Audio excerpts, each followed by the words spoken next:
Esencialmente es el hecho de que sea muy, pero muy mal interpretado el informe, el quinto reporte del IPCC, ¿no?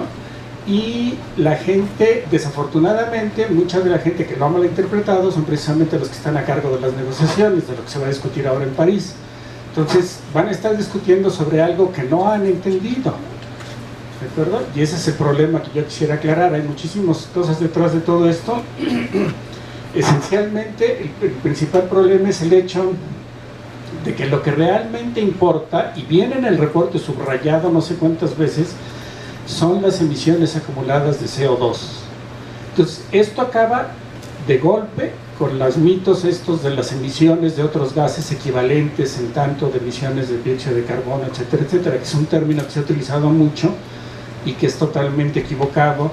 Que desafortunadamente se tuvo que utilizar en un principio porque las emisiones de los otros gases, el impacto de esas emisiones se miden respecto del impacto del dióxido de carbono.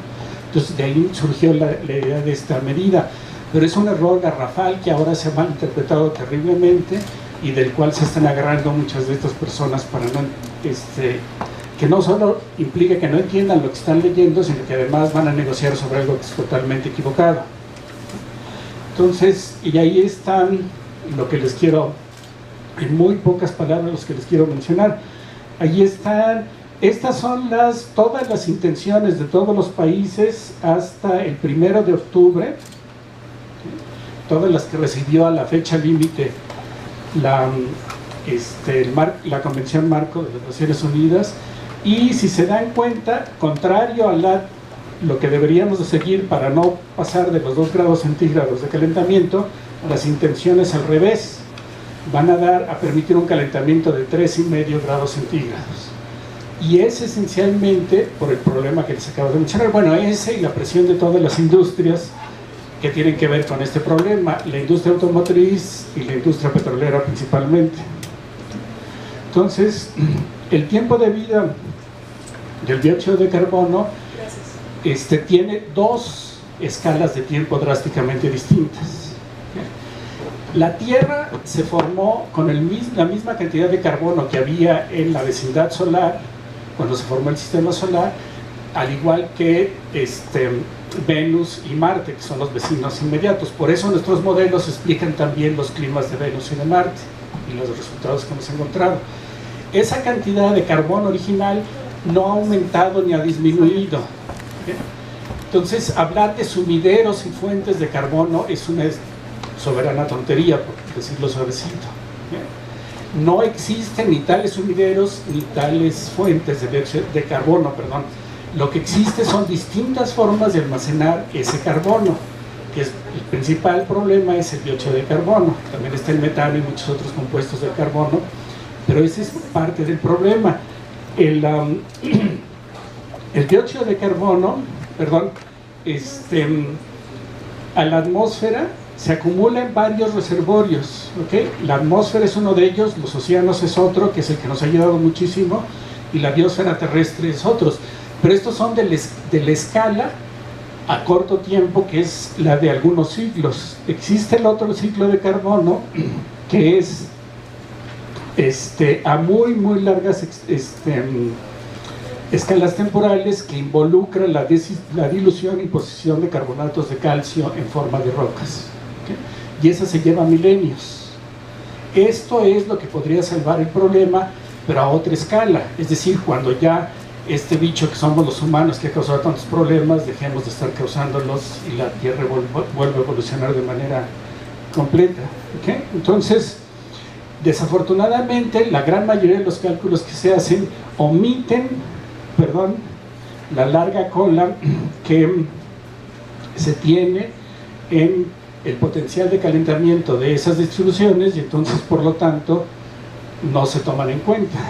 Si uno hace todo el cálculo, tomando en cuenta toda la vida atmosférica del dióxido de carbono, y reconociendo que esa segunda mitad del ciclo de carbono es de escala de milenios, entonces vamos a encontrar que, y viene en todas las gráficas del quinto reporte, clarísimamente, ahorita lo voy a mostrar, entre un 20 y un 35% del dióxido de carbono permanece en la atmósfera cuando menos de 2 a 20 ciclos, ¿okay? Y todavía no es toda la cantidad de dióxido de carbono, existe todavía otra cantidad de dióxido de carbono que va a seguir dando lata en el clima por escalas de milenios, ¿okay? Entonces, lo único, como les mencionaba, es el carbonato de calcio neutraliza este tipo de problemas, pero esa escala va de 3 a 7 milenios, ¿okay? En forma gráfica, ahí está ejemplificado todo. Esta es la abundancia de dióxido de carbono en términos de la presión atmosférica que causa. Estos son 40.000 años, es decir, 40 milenios, y esa es la forma como la liberación de dióxido de carbono va evolucionando. Gran parte, que es lo que nos ha ayudado muchísimo, es el océano, que ha tomado no solo una gran cantidad de dióxido de carbono, sino la gran mayoría del calentamiento está en los océanos, más del 95% se ha ido ahí. Después vienen estos los carbonatos de calcio, y finalmente la reacción con las rocas ígneas es muchísimo más tardada. Esta imagen se las menciono nada más porque es otra cosa que se olvida mucho a la hora que se lee el quinto reporte. Después de que sale toda la información, aparece un capítulo especial donde viene toda la errata que se cometieron en los reportes, y ese nadie lo consulta prácticamente. Entonces, de ahí también hay una cantidad enorme de malinterpretaciones que pueden surgir. No los voy a molestar discutiendo cada una de estas cosas, porque además nada más aparece en inglés, todos los errores aparecen nada más de la versión en inglés, no aparecen de todas las otras versiones de las Naciones Unidas. Pero lo que sí quiero hacer, bueno, este es el reporte, que además quién sabe por qué salió todo sobreencimado, es el balance del carbono, pero lo que sí quiero mencionarles es esta parte, como les digo, ven las tasas entre océanos, atmósfera y tierra. Las tasas de intercambio anuales son bastante grandes. Esta es la parte corta del ciclo del dióxido de carbono. La otra parte, que es esta, que es bastante la más lenta, aquí están las tasas de intercambio, son a través de los siglos, y esta parte es lenta, es la que hace imposible, es la causante de que se acumule el dióxido de carbono en la atmósfera. Y mientras más tiempo tardemos en retirar ese dióxido de carbono, o en no emitirlo a la atmósfera más bien, porque retirarlo de nada va a servir, ahorita les voy a mostrar lo que pasa, mientras más tiempo tardemos en dejar de emitir eso, más vamos a acumular y mayor tiempo van a durar los efectos, al grado de que no hay más que una sola forma de evitar que pasemos de los 2 grados centígrados en el calentamiento. Este es el proceso en donde claramente se ve por qué tarda milenios el carbonato de calcio con dióxido de silicio de los sedimentos, de toda la parte de reacción con las rocas en carbonatos y silicatos, tiene que ser subducida por el movimiento continental y después en el núcleo de la Tierra ser reevaporado el dióxido de carbono y emitido nuevamente en las erupciones volcánicas. O sea, esto no ocurre en 2 o 3 días, ¿no? Todo el mundo sabemos eso perfectamente bien. Además están las retroalimentaciones, ¿no? Y es en el sentido de que mientras más alta sea la temperatura, más dióxido de carbono van a liberar los océanos. De hecho, ya estamos llegando a un punto tal en el que los océanos se están saturando de dióxido de carbono y ya no están emitiendo la misma cantidad de dióxido de carbono que absorbieron en un principio. Esa admisión va a tener efectos muy importantes cuando deje de estar ocurriendo con esa velocidad.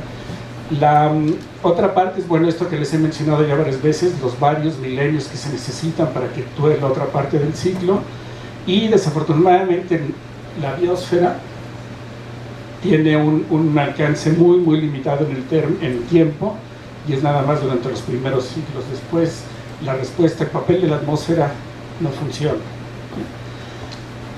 Y no es porque con esto ya despreciemos por completo bosques, etcétera, etcétera, ¿no? Juegan un papel importantísimo, pero no a largo plazo. Y aquí lo que se necesita es justo fijarse en eso. Como les decía, la larga cola de las distribuciones que nos están tomando en cuenta. Entonces, y además nadie le ha preguntado al océano, ¿no? Acuérdense que es no solo en superficie, sino también en volumen, es la mayoría de lo que es la Tierra, ¿no? Y le hemos echado una cantidad enorme de porquerías y lo estamos dejando que cargue con la mayoría de las emisiones, de la absorción de las emisiones y por lo tanto el aumento en la temperatura, y nadie hasta hace poco se había preocupado de ver qué pasaba. Pues resulta que el océano ha decidido que no es posible toda esta técnica de almacenar, más bien primero remover el dióxido de carbono de la atmósfera y después almacenarlo en un lugar seguro. Esto todavía, para empezar, es una técnica que está por implementarse. Nadie sabe cómo almacenar de manera segura el dióxido de carbono todavía, pero además el océano sufre de manera irreversible las consecuencias de haber emitido ese dióxido de carbono. Es decir, no hay manera de que después de haberlo emitido lo intentemos retirar y volvamos a una situación similar a la que teníamos en lugar de, si hubiéramos mantenido en lugar de haber emitido ese dióxido de carbono. Entonces, y esto están hechos los cálculos aún para tasas tan elevadas que probablemente sean o política o técnicamente irrealizables, ¿no? Retirar 25 gigatoneladas de carbono al año de la atmósfera significa retirar una cantidad, esto hay que multiplicarlo además por los átomos de oxígeno, la masa, y entonces es una cantidad enorme de toneladas de dióxido de carbono las que hay que retirar, y no es posible hacerlo. Y aquí está la fuente, acaba de salir hace muy poco tiempo. Todas las cosas que les mencioné después, con todo gusto se las paso, no tienen por qué estar desperdiciando tiempo de copiarlas. Y esto lo resumo más o menos en términos de que no existe en la literatura científica hasta la fecha ninguna razón para concluir que los efectos de liberación del dióxido de carbono se vean confinados en tan solo unos cuantos siglos, ya no digamos años. Todo el mundo está fijándose hasta el 2100, ¿no? Los plazos que nos hemos fijado van muchísimo más allá, como lo van a ver en unos minutos. Al revés, sí existe el conocimiento que tenemos del ciclo global del carbono y su conservación, porque no ha habido ningún proceso que lo haya cambiado a lo largo de todo lo que lleva existiendo el sistema solar. No existen, más bien con ese conocimiento lo que tenemos es indicaciones de que el ciclo se va a llevar decenas o centenas de milenios. Entonces, si el objetivo es nivelar la temperatura, no tenemos por qué fijarnos en nivelar las emisiones, ¿de acuerdo? El objetivo para nivelar la temperatura significa dejar de emitir dióxido de carbono para que el dióxido de carbono deje de acumularse y entonces deje de causar el calentamiento, ¿no? Eso es lo que significa, ¿sí? El principal, y lo dice el IPCC en el quinto reporte varias veces, subrayado por todos lados, y eso les da idea de la cantidad de gente que realmente lee el famoso reporte, ¿no? Todo el mundo lo cita, pero yo creo que no es ni la millonésima parte de los que lo citan los que realmente lo han leído, si no se hubieran dado cuenta de esto, ¿no? Entonces, el total de las emisiones es acumuladas desde que empezó la era industrial. Ese es el verdadero causante del calentamiento superficial, ¿okay? No son los otros gases, no son las emisiones cada década.